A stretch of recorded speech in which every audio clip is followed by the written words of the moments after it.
Om Swastiastu, perkenalkan nama saya Kumangku Sartajaya, nomor absen 8, kelas 10 PH1. Di sini saya akan menjelaskan pengaruh agama dan kebudayaan Islam di Indonesia.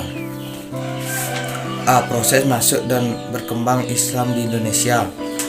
Dan B. Jalur-jalur penyebaran Islam di Indonesia. A. Proses masuk dan berkembangnya Islam di Indonesia. 1. Sekilas tentang agama Islam. Agama Islam lahir di Mekah, Arab Saudi.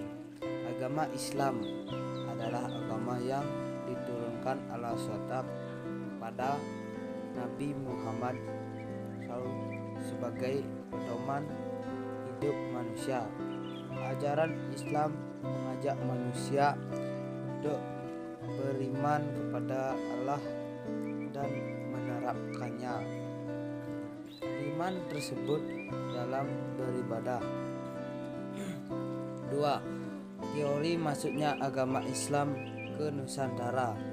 Ada 3 teori mengenai proses masuknya agama Islam ke Nusantara, yaitu A. Teori Gujarat. Teori Gujarat ini menjelaskan bahwa masuk ke Indonesia dari Gujarat, India. B. Teori Mekah. Teori ini dikemukakan oleh Buya Hamka yang menyatakan bahwa Islam masuk ke Indonesia langsung dari Mekah atau Arab. C. Teori Persia. Menurut teori ini, Islam masuk ke Indonesia dibawa oleh orang-orang Persia sekitar abad 13. B. Jalur-jalur penyebaran Islam di Indonesia. 1. Jalur perdagangan. 2. Jalur perkawinan. 3. Saluran pendidikan. 4. Ajaran tasawuf. 5. Saluran dakwah. 6. Saluran kesenian. 1. Jalur perdagangan. Perdagangan adalah metode penyebaran Islam yang paling kentara, bahkan dapat dikatakan sebagai jalan pertama dan utama penyebaran Islam. Menurut Demetrius, sekitar 7-14 lalu lintas perdagangan sangat ramai. Perdagangan Nusantara dan asing dari Gujarat Timur Tengah bertemu dan bertukar pengaruh. 2. Jalur perkawinan. Perdagangan dan juga keluarga Islam menikah dengan perempuan pribumi, putra putri para bangsawan, adipati, dan bahkan dengan anggota keluarga kerajaan.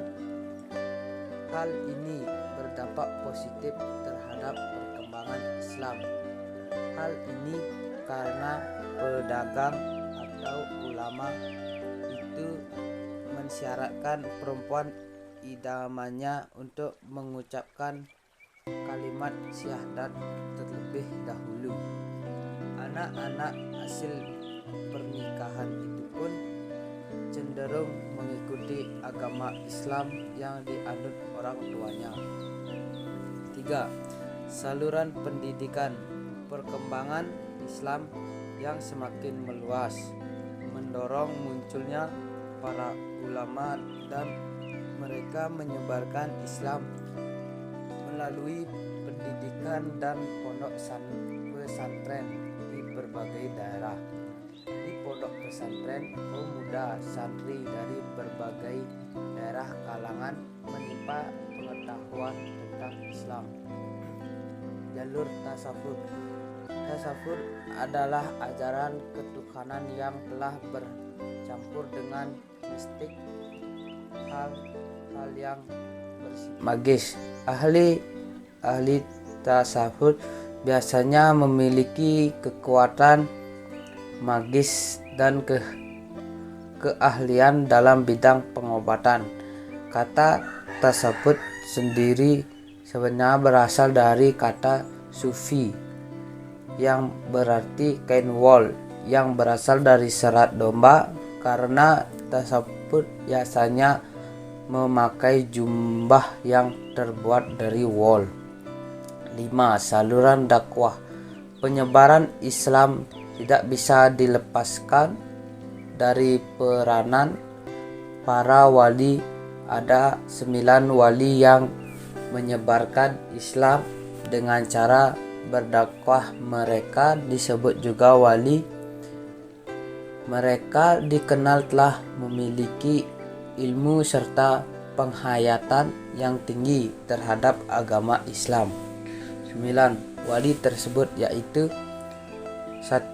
Susunan Gresik, 2. Susunan Gunung Jati, 3. Sunan Ampel, 4. Sunan Giri, 5. Sunan Bonang, 6. Sunan Kudus, 7. Sunan Kalijaga, 8. Sunan Muria. 6. Jalur kesenian. Agama Islam juga disebarkan melalui kesenian seperti wayang, gamelan, serta gending yang berisi syair-syair, nasihat, dan dasar-dasar ajaran